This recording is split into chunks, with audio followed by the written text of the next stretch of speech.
Trang Quynh, The Cracked Earth and the Beetle, by Vietnamese Folktales. Brought to you by TellStory.net, stories from around the world. In the quiet villages of northern Vietnam, where rice paddies sparkled like green mirrors, there lived a clever boy named Gwyn. Even before he was tall enough to reach the lowest branch of a jackfruit tree, people were already talking about his quick wit and sharp tongue. Little Gwyn had two special talents. He could make mischief faster than his mother could catch him, and he could think circles around adults twice his size. While other children splashed in puddles and chased chickens, Gwyn preferred to sit quietly, listening to the grown-ups talk. He soaked up their wisdom, memorized their clever sayings, and, most importantly, learned the tricky art of Vietnamese wordplay. Gwyn's village had tile-roofed houses, a communal meeting hall, and, like every village, its share of interesting characters. The most annoying of these was a man named Two Cat. Two Cat had studied at school for a few years, which was more than most villagers. Unfortunately, this small bit of learning had inflated his head like a balloon. He walked like a peacock, talked like he was addressing the emperor, and never missed a chance to remind everyone how much smarter he was than they were. The villagers privately called him the windbag, but to his face, they just smiled politely and nodded. Everyone except young Gwyn, that is, whose clever mind had already started cooking up ways to pop this pompous balloon. The showdown happened one late afternoon when the sun stretched long shadows across the village square.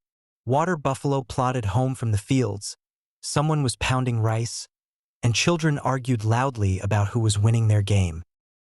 Gwyn stood by the pig pen, watching the pigs snort and shove each other as they gobbled up their dinner. He had his hands clasped behind his back, looking very serious, like a great scholar studying important scrolls. That's when Two Cat came strutting by, returning from the district town where he'd been drinking tea and talking about very important things that nobody cared about. Two Cat had heard the rumors about this clever boy. Stories were spreading about Gwyn's quick answers and sharp wit, and Two Cat didn't like it one bit. After all, he was supposed to be the village's smartest person. Seeing Gwyn alone by the pig pen, Two Cat saw his chance. He marched over like a general going to battle, his long robe swishing, his chin held high, and a thin mustache and scraggly goatee making him look even more pompous. Well, if it isn't the famous young genius I've been hearing so much about. Gwyn turned from the pigs, looking polite but with a mischievous twinkle in his eyes. This was going to be fun. I am told that you possess remarkable intelligence for one so young. They say you can match wits with anyone, that your ability to respond quickly with clever words is quite extraordinary. The scholar paused dramatically, enjoying what he perceived as his commanding position. However, I think it's time someone tested these claims properly.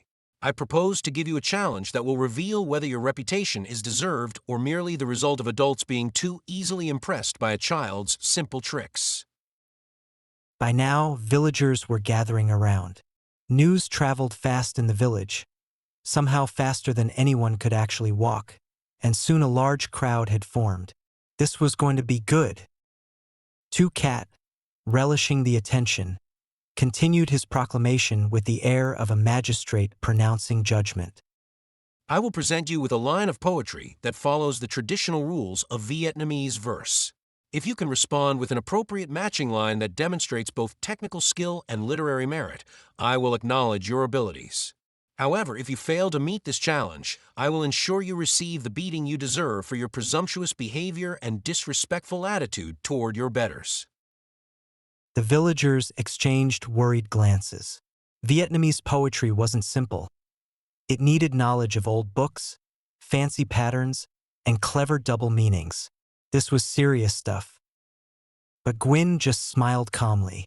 Inside, he was excited. Two Cat had just challenged him to a battle of wordplay. Exactly Gwyn's favorite game.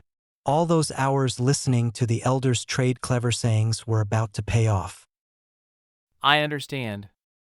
Please present your challenge. Gwyn replied with a formal bow that managed to be perfectly respectful, while somehow suggesting that he was merely humoring an adult's strange whims. Two-Cat cleared his throat with ceremonial importance and adopted the sing-song cadence used for reciting classical verse.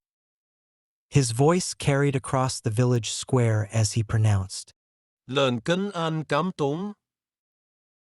A murmur rippled through the crowd. This wasn't just a simple line. On the surface, it was about pigs eating messily. But the clever words also referenced the I Ching, an ancient book of wisdom. Two-Cat was showing off his education and setting a trap that would stump most adults. Several people winced. How could a child answer this? But Gwyn's eyes lit up. This was perfect. Two-Cat had just handed him the rope to hang himself with. Without hesitation, without even the brief pause one might expect from someone working out a complex problem, Gwyn responded in the same rhythmic cadence. Chokan san. The crowd erupted in laughter and applause. Gwyn's answer was brilliant.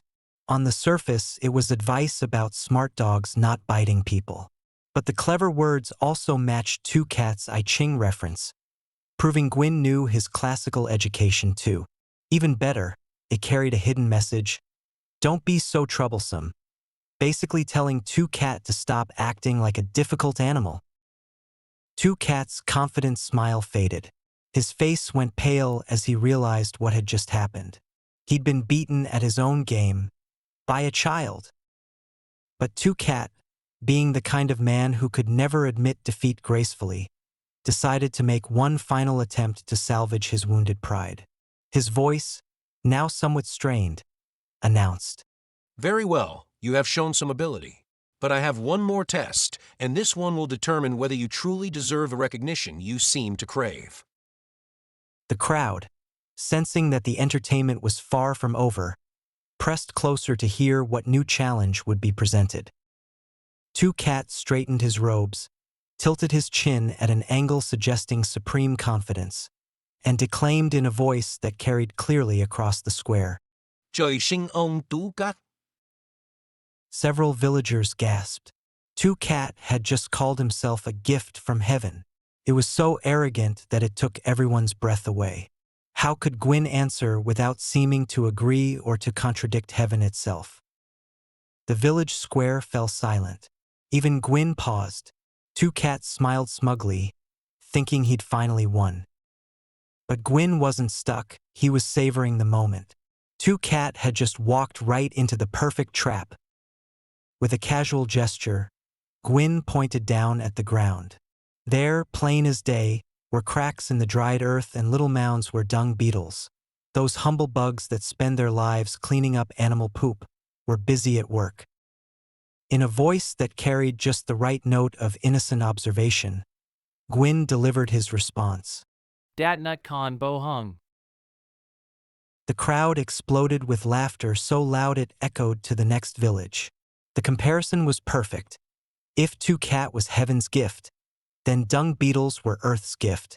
Gwyn had just compared the pompous scholar to a bug that eats poop. Two-Cat stood frozen, his mouth opening and closing like a fish out of water.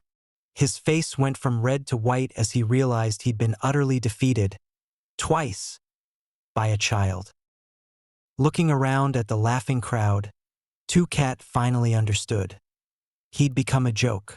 Without a word, he gathered his robes and ran away faster than anyone had ever seen him move.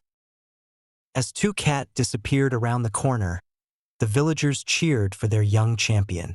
But the best part? Gwyn didn't brag or show off.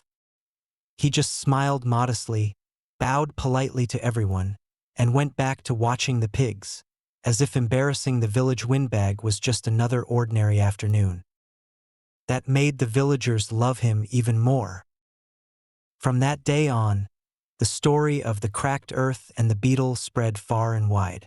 It was the first of many tales about Trang Quynh, Vietnam's cleverest trickster, defender of common sense, and champion of ordinary people against pompous blowhards. And it all started in a dusty village square, where a quick-witted boy armed with nothing but intelligence and perfect timing turned a dung beetle into a symbol of justice.